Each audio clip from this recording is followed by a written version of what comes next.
Halo semuanya, saya sedang makan mie instan dan menonton film. Hari ini saya akan bercerita tentang seorang gadis yang menaiki kereta api yang membawa virus manusia yang bermutasi. Kisah Kereta Kebusan, di mana para penyintas mencoba melarikan diri namun terlambat. Di pintu tol di perempatan jalan raya, sebuah truk melintas. Sekelompok karyawan yang mengenakan alat pelindung diri segera menyemprotkan disinfektan ke truk. Sopir itu mengumpat dan membuka jendela karena mengira ada wabah demam babi lagi atau semacamnya. Staf menjelaskan bahwa kebocoran terjadi di perusahaan biologi sebelumnya. Sopirnya, setelah pergi, sama sekali tidak mempercayai apa yang mereka katakan. Untuk menjawab telepon, dia kehilangan konsentrasi sejenak dan sepertinya menabrak sesuatu. Ketika saya keluar dari mobil, saya melihat bahwa itu hanyalah seekor rusa yang melompat entah dari mana. Dia mengutuk dan pergi, lalu kejadian aneh terjadi. Rusa yang baru saja dibunuh berdiri dalam posisi yang aneh. Mata putihnya menunjukkan bahwa ini jelas tidak sesederhana itu. Adegan kembali dan orang yang menjawab telepon tidak lain adalah karakter utama film tersebut, Seokwo. Di internet, semua ikan di danau mati karena alasan yang tidak diketahui, membuatnya pusing. Ketika dia pulang kerja, Seokwo tidak mengetahui ada orang yang lewat, menjadi marah. Saya berjanji kepada mantan istri saya bahwa saya akan meluangkan waktu untuk membawa putri saya ke Busan untuk menemukannya. Setelah kembali ke rumah, dia mengetahui bahwa ayahnya telah kembali sehingga dia segera menutup telepon dengan ibunya. Saat dia membuka kado ulang tahun yang dibawakan ayahnya pulang, tidak ada sedikit pun kegembiraan di wajah mungilnya yang cantik. Karena ayah juga membeli ini untuk ulang tahunnya tahun lalu, ekspresi malu muncul di wajah Seokwo. Berbicara tentang ucapan selamat ulang tahunnya, Suan mengatakan dia hanya ingin pergi ke Busan untuk mencari ibunya. Tak berdaya, Seokwo tidak punya pilihan selain setuju untuk membawanya ke sana dengan kereta api besok. Sebelum fajar keesokan harinya, Seokwo berangkat bersama Suan. Truk pemadam kebakaran menderu satu demi satu, nyala api di kejauhan terpantul di jendela. Di peron stasiun, kereta Kebusan akan berangkat, kondektur bersiap sebelum berangkat. Pramugari juga saling mengingatkan tentang pakaian. Penumpang kereta bergantian mengambil tempat duduknya, termasuk tim baseball sekolah. Ada kesenjangan yang jelas antara saudara perempuan yang kaya dan miskin. Seokwo sedang menelepon dan dengan lancar membawa putrinya kembali ke tempat duduknya. Dia ingin memberitahu ayahnya, tapi tidak tega membangunkannya. Di kamar mandi di kereta, kaki gadis aneh itu jelas-jelas terinfeksi. Sambil menggumamkan permintaan maaf, dia mengikat pahanya erat-erat dengan tali. Penumpang Sanghua dan beberapa penumpang lainnya melapor kepada kapten. Ada orang asing yang bersembunyi di kamar mandi tetapi tidak pernah keluar. Setelah membuka pintu, di dalam ada seorang tunawisma yang kotor gemetar dan bergumam. Seorang pramugari cantik yang lewat memperhatikan dan dengan cepat memanggil rekannya melalui interkom.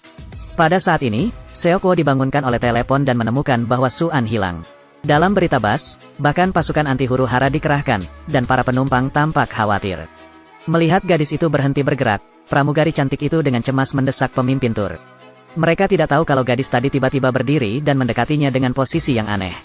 Kapten kereta memanggil pramugari cantik dan berlari melewati Suan yang sedang mencari kamar mandi. Orang-orang di sekitar mereka tidak tahu apa yang mereka lakukan dan tidak berani maju ke depan. Melihat pramugari cantik itu terdiam, gadis aneh itu meraung, mengangkat kepalanya dan mulai menyerang dan berdiri. Ketika kapten bergegas, kompartemen mobil sudah kacau. Orang-orang menjerit dan lari ke kompartemen lain. Anggota tim yang tidak tergigit hanya dapat menggunakan tongkat baseball untuk melawan zombie tersebut. Melihat situasi yang kurang baik, sisi lain, Seokwo, untung saja kekuatan bertarung Sanghua bagus sehingga ia dan istrinya bisa berlari masuk ke dalam dan menutup pintu. Di luar, para zombie masih menggedor pintu, namun sepertinya tidak ada cara untuk membuka pintu, mereka masih aman untuk saat ini. Seokwo menebak bahwa zombie mengandalkan penglihatan untuk menilai mangsanya, jadi sang istri segera mengambil botol air di tanah. Menempelkan koran di kaca, zombie di luar perlahan-lahan menjadi tenang. Sanghua sangat khawatir dengan rencana Seokwo baru-baru ini untuk mengurung mereka, jadi dia meraih kerah bajunya. Istri yang pengertian merasa karena semua orang begitu ketakutan, Sanghua melepaskannya saat ini. Saat ini, operator kereta api mengumumkan kepada semua orang melalui radio bahwa sesuai perintah ruang kendali, stasiun di depan tidak akan berhenti. Sanghua membunyikan interkom dan memaki kondektur. Namun saat ini, tidak ada yang tahu apa yang terjadi. Ibu Seokwo menelepon dan menyuruhnya merawat keponakannya dengan baik. Di telepon dia mendengar ibunya mengatakan sesuatu yang aneh. Dia tidak mengucapkan sepatah kata pun, hanya ada suara serak yang aneh di telepon. Seokwo segera memahami segalanya, air mata mengalir di matanya tetapi tidak bisa berbuat apa-apa. Ketika melewati peron stasiun tempat mereka berhenti, mereka yang mencoba bertahan tidak dapat melarikan diri dari serangan zombie. Semua orang di dalam mobil hanya bisa melihat tragedi di luar jendela dengan ketakutan. Kereta melaju kencang, dan di luar tampak seperti api penyucian di bumi. Video zombie yang menyerang manusia beredar di seluruh internet di mana setiap orang memasang wajah serius. Di dalam kereta, orang-orang menggunakan koper untuk memblokir pintu dan terus berlari ke depan.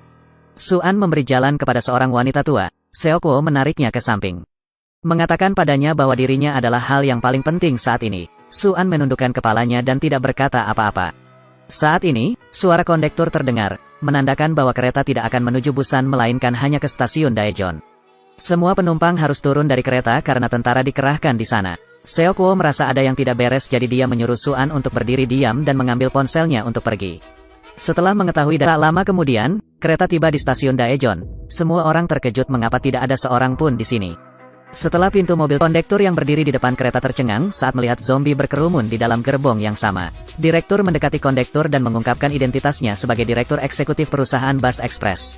Semoga operator kereta menurunkan semua gerbong belakang di sini dan mengemudikan bagian depan kereta langsung ke Busan. Karena sejauh yang Anda tahu, Daejeon sekarang diblokir sepenuhnya. Kondektur kereta mengkhawatirkan penumpang lain dan menolak permintaannya, ada orang di luar. Dan beberapa perisai polisi di dekatnya berlumuran banyak darah. Saat lift perlahan turun, semua orang melihat tentara berseragam militer di depan pintu. Namun prajurit di depan mereka bukan lagi manusia. Ketika mereka melihat orang hidup, mereka segera melarikan diri, sementara dia tetap di belakang.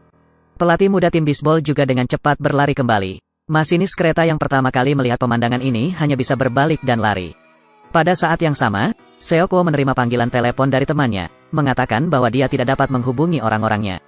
Tepat di depan Seokwo segera berlari menuju putrinya. Di saat yang sama, zombie juga pergi. Orang-orang dari tim bisbol menjaga pintu masuk jalan, meminta semua orang untuk segera sampai di sini. Seokwo yang mengikuti secara tidak sengaja dirobohkan oleh zombie, memutuskan untuk menyelamatkan nyawa penumpang bus dan memberitahu kondektur untuk membiarkan kereta berangkat. Pada saat yang sama, beberapa orang yang tersisa baru saja mengunci pintu. Kaca itu dipaksa masuk oleh kerumunan zombie, yang dengan cepat berlari menuju kereta yang perlahan membuka pintunya. Tidak ada waktu untuk bersedih, ketiganya hanya bisa terus berlari. Yang Guk dan Seokwo berhasil naik ke kereta. Tetapi zombie belum menemukan mereka. Bagaimana mereka bisa menyelamatkan diri mereka sendiri? Kereta ini membawa zombie dan penyintas. Apa tujuan akhirnya? Kita akan membicarakannya lain kali. Oke, itu saja untuk film hari ini. Sampai jumpa.